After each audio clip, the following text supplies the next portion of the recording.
Friends, ఎలా ఉన్నారు? అందరూ బాగున్నారా? ఈరోజు మనం సంకష్టహర చతుర్దశి వ్రతాన్ని ఎప్పుడు చేసుకోవాలి, ఎలా చేసుకోవాలి, ఏ మాసంలో ప్రారంభించాలి, ఏ రోజున మనం ఈ వ్రతాన్ని చేసుకోవాలి అనే విషయాలన్నీ కూడా ఈరోజు మనం తెలుసుకుందాము. సకల విఘ్నాలకు అధిపతి అయిన ఆది దంపతుల కుమారుడు అయిన వినాయకుని పూజిస్తే అన్ని సంకటాలు తొలగిపోతాయి. అయితే ఈ సంకష్ట చతుర్దశిని మనం శ్రావణ మాసంలో ప్రారంభించాలి. అది కుదరకపోతే ఏ నెలలోనైనా సరే ప్రారంభించుకోవచ్చు. ఏ రోజున నిర్వహిస్తారు అంటే ప్రతి మాసంలో పౌర్ణమి వెళ్ళిన తరువాత తదియతో కూడి వచ్చే చతుర్థి నాడు సంకటహర చతుర్థిని నిర్వహిస్తారు. చవితికి అధిపతి వినాయకుడు. ప్రదోష కాలంలో అంటే సూర్యాస్తమ సమయంలో చవితి ఎప్పుడైతే ఉంటుందో ఆ రోజునే సంకష్ట చతుర్థిగా తీసుకోవాలి. ఈ వ్రతాన్ని ఆచరిస్తే జరగని పనంటూ ఏమీ లేదు. ఈ వ్రతాన్ని 3, 5, 11 లేదా 21 నెలలో ఆచరిస్తారు. ఇప్పుడు వ్రతాన్ని ఏ విధంగా ఆచరించాలో తెలుసుకుందాము.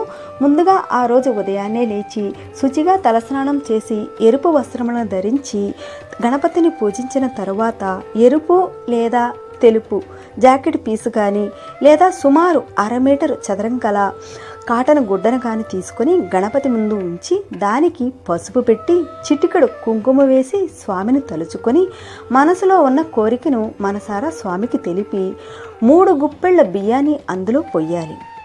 ఆ తర్వాత 2 ఎండు ఖర్జూరాలు, 2 వక్కలు దక్షిణ ఉంచి తమలపాకులను అందులో ఉంచాలి. తరువాత మూట కట్టి దానిని స్వామి ముందు ఉంచి ధూపం వెలిగించి టెంకాయ, పళ్ళు నివేదించాలి. ఏదైనా గణపతి ఆలయానికి వెళ్ళి 3 లేదా 11 లేదా 21 సార్లు ప్రదక్షిణ చేయాలి. వీలైనంత వరకు గణపతికి ఇష్టమైన 21 గరికను సమర్పించాలి. అయితే ఆలయానికి వెళ్ళడం సాధ్యం కానప్పుడు ఇంట్లోనే ఒక చోట గణపతిని ఉంచి ప్రదక్షిణ చేయవచ్చు.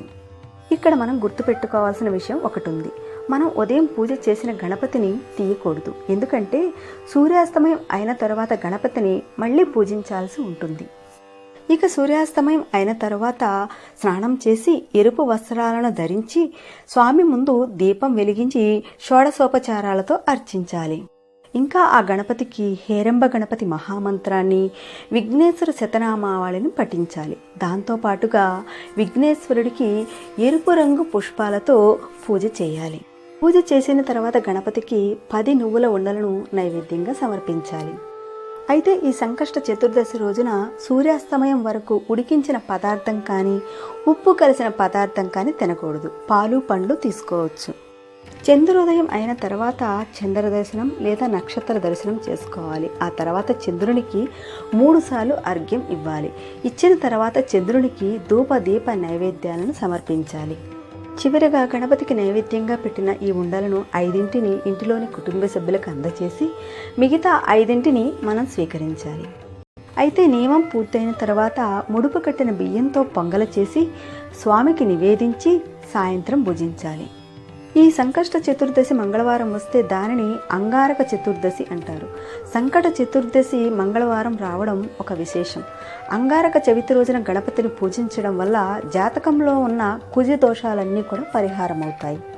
మీరు కూడా ఈ సంకష్టహర చతుర్థి వ్రతాన్ని ఆచరించి మీకున్న సంకటాలను తొలగించుకోవాలని, అలాగే ఆ విఘ్నేశ్వరు నుంచి ఆశీస్సులు, ఆయురారోగ్యాలను పొందుతారని కోరుకుంటున్నాను. ఈ వీడియో మీ అందరికీ నచ్చిందా అండి? మీకు నచ్చినట్టయితే లైక్ చేయండి, షేర్ చేయండి, అలాగే కామెంట్స్ ఇవ్వండి. నెక్స్ట్ నేను పెట్టబోయే వీడియోలో మళ్ళీ మిమ్మల్ని అందరినీ కలుసుకుంటాను.